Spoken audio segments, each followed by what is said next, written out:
Hello students, एक बार फिर से आपका स्वागत है आपका अपना चैनल मॉडर्न स्टडी पॉइंट में। अभी तक हमने क्लास 8 का अध्याय 2 तक चैप्टर 2 तक का सभी प्रश्न का उत्तर बता दिया है। अगर आपने नहीं देखा है तो हमारे चैनल में जाके उस वीडियो को देख सकते हैं। आज हम लेकर आए हैं क्लास 8 का चैप्टर 3 ग्रामीण जीवन एवं समाज। ठीक है बच्चों, तो आज हम ग्रामीण जीवन एवं समाज चैप्टर जो 3 है इसका प्रश्न उत्तर को देखेंगे। चलिए तब आता है पहला प्रश्न की ओर। पहला प्रश्न दिया हुआ है कि रिक्त स्थानों की पूर्ति कीजिए। क नंबर में है, ईस्ट इंडिया कंपनी को बंगाल की दीवानी डैश में मिली। यहाँ पे हो जाएगा आंसर 12 अगस्त 1765। मतलब ईस्ट इंडिया कंपनी को बंगाल की दीवानी 12 अगस्त 1765 में मिली। ख नंबर का प्रश्न है, अस्थाई बंदोबस्त व्यवस्था डैश ने लागू की। इसका आंसर हो जाएगा लॉर्ड कॉर्नवालिस। अस्थाई बंदोबस्त व्यवस्था लॉर्ड कॉर्नवालिस ने लागू की। ग नंबर में आते हैं, महलवाड़ी व्यवस्था की रूपरेखा हॉल्ट मैकेंजी ने तैयार की थी। घ नंबर में है, टॉमस मुनरो ने रैयतवाड़ी व्यवस्था मद्रास एवं बंबई में लागू की थी। व नंबर प्रश्न है, नील विद्रोह की शुरुआत बंगाल के नदिया जिले में हुई थी। अब प्रश्न 2 की ओर चलते हैं। प्रश्न 2 में दिया हुआ है कि निम्न प्रश्नों का उत्तर दीजिए। पहला क नंबर दिया हुआ है, रैयतवाड़ी व्यवस्था कहाँ एवं किसके द्वारा लागू की गई थी। उत्तर है, रैयतवाड़ी व्यवस्था मद्रास और बंबई के अधिकतर भागों में टॉमस मुनरो के द्वारा लागू की गई थी। ख नंबर प्रश्न है, नीज खेती व्यवस्था के तहत नील की खेती कैसे होती थी। उत्तर, नीज खेती व्यवस्था के तहत नीज बगान मालिक अपने जीवन पर नील का उत्पादन करते थे। जमीन कम पड़ने पर वे दूसरे जमींदारों से जमीन भाड़े पर लेकर उसमें नील की खेती मजदूरों के द्वारा करवाते थे। आगे प्रश्न है ग नंबर।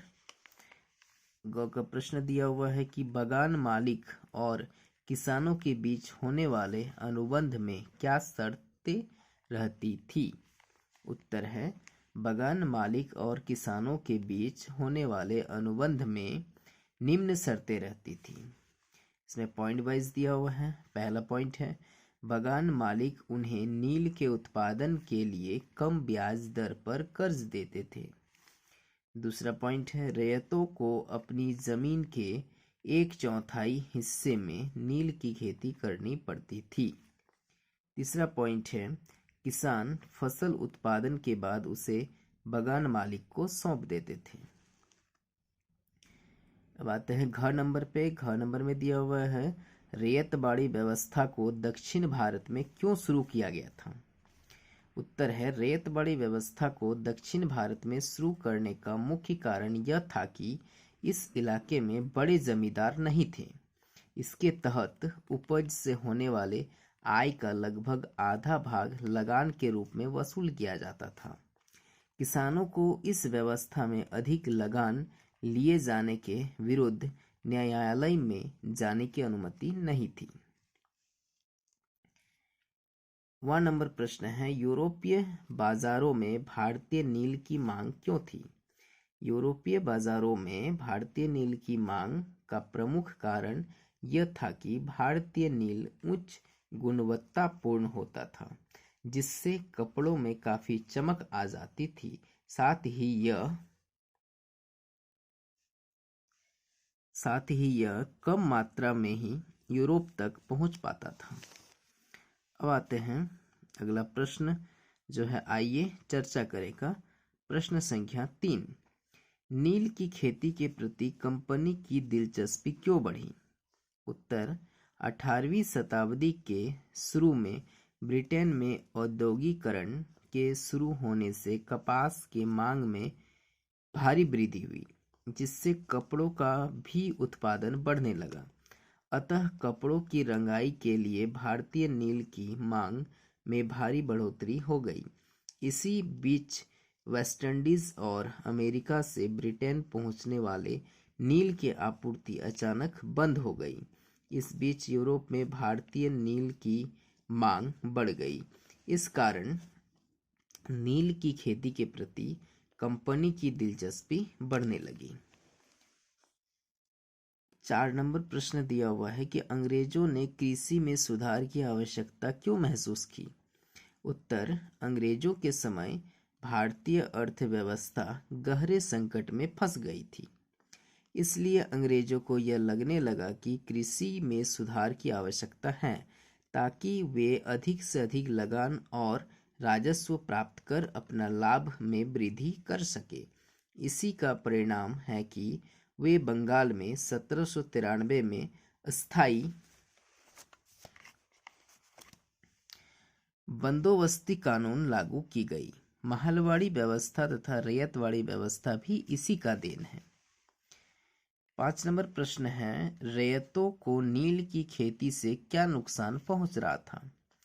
उत्तर है, नील की खेती केवल उपजाऊ भूमि पर ही की जा सकती थी। उपजाऊ भूमि पर पहले ही काफ़ी अधिक आबादी मौजूद थी। नील की जड़ें गहरी होने के कारण वह मिट्टी की उर्वरा शक्ति खींच लेती थी और नील की कटाई के बाद उस भूमि पर धान की खेती सही ढंग से नहीं हो पाती थी। इसके अलावा रैयतों को अपने जमीन के 1/4 हिस्से में नील की खेती करनी पड़ती थी। किसान फसल उत्पादन के बाद उसे बगान मालिक को सौंप देते थे, जिसकी काफ़ी कम कीमत मिलती थी। अगला 6 नंबर का प्रश्न है,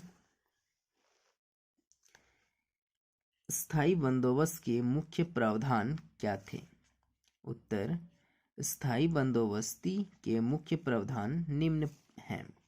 पहला पॉइंट, अस्थायी बंदोबस्ती के अंतर्गत जमींदारों से मालगुजारी के रूप में एक निश्चित आय हमेशा के लिए निर्धारित कर ली जाती थी। दूसरा पॉइंट है, जमींदार किसानों से वसूले गए लगान का 10/11 भाग सरकारी कोष में जमा करता था तथा शेष का 1/11 भाग अपने खर्च, परिश्रम एवं दायित्व के लिए अपने पास रख लेता था।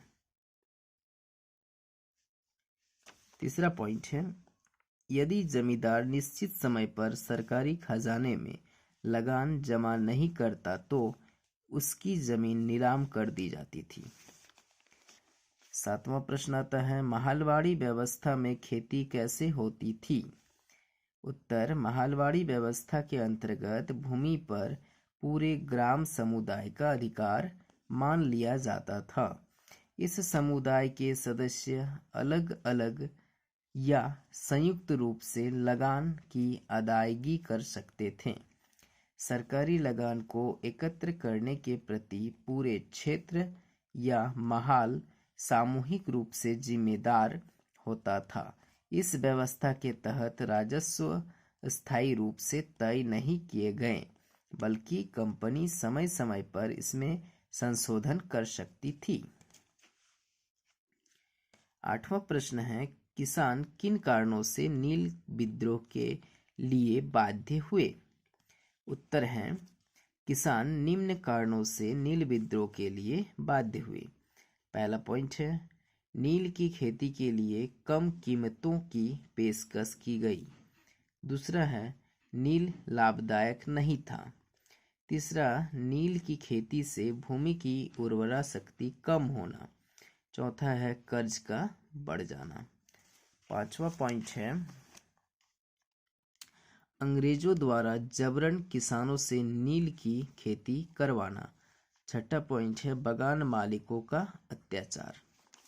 अब आते हैं प्रश्न संख्या 9, जो कि इस पाठ का अंतिम प्रश्न है। अगर हमारा वीडियो आपको अच्छा लगता है तो आप हमारा चैनल को सब्सक्राइब करें, लाइक करें और अपने दोस्तों के साथ शेयर करें। अभी हम इसमें क्लास 8 का ही सिर्फ वीडियो बना रहे हैं। इसके आगे अभी 9th और 10th दोनों ही क्लास का सभी विषयों का संक्षिप्त प्रश्न उत्तर आपको मिल जाएगा। चलते हैं प्रश्न 9 में। दिया हुआ है नील आयोग ने अपने रिपोर्ट में क्या कहा। उत्तर है नील आयोग ने अपनी रिपोर्ट में कहा कि किसी भी रैयत को नील की खेती के लिए बाध्य नहीं किया जाएगा और सभी विवादों का निपटारा विधि पूर्वक किया जाएगा। आयोगों ने रैयतों को वर्तमान अनुबंधों को पूरा कर अगली बार अपनी इच्छा से नील की खेती बंद करने की बात कही। तो हमारा यहीं पे समाप्त होता है यह पाठ।